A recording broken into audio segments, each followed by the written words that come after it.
Merci beaucoup, Madame la Présidente, Monsieur le Préfet de police, Mesdames et Messieurs, chers collègues. Merci d'abord, Monsieur le Préfet de police, de vous prêter à cet exercice devant notre Assemblée régionale. J'en profite également pour saluer Monsieur le Vice-président à la sécurité, Frédéric Pechnard.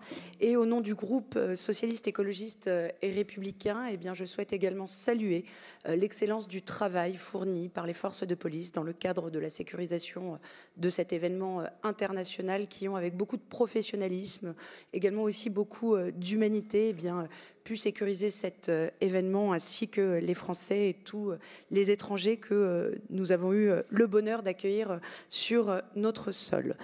Notre groupe travaille déjà depuis quelques années sur la question de la sécurité des femmes dans les transports et fait un certain nombre de propositions. Vous le savez, la sécurité des femmes dans les transports en commun est une préoccupation croissante à l'échelle nationale et particulièrement dans notre région. Différentes enquêtes de victimation montrent que les femmes sont souvent victimes de comportements inappropriés, de harcèlement, d'agressions, voire de crimes dans les gares, dans les rames de métro ou dans les bus. Rappelons d'ailleurs ce chiffre qui doit collectivement nous interpeller. 100% des femmes ont été victimes de harcèlement dans les transports en commun. C'est un chiffre que nous retrouvons dans l'un des précédents rapports du Haut Conseil à l'égalité. Il est effectivement impératif de garantir la sécurité de toutes les usagères dans nos systèmes de transport. C'est là, je le crois, un véritable enjeu républicain. Il est crucial également d'aborder cette question de la sécurité des femmes dans les transports, dans les axes anxiogènes, en prenant en compte aussi la réalité du trafic et des comportements criminels.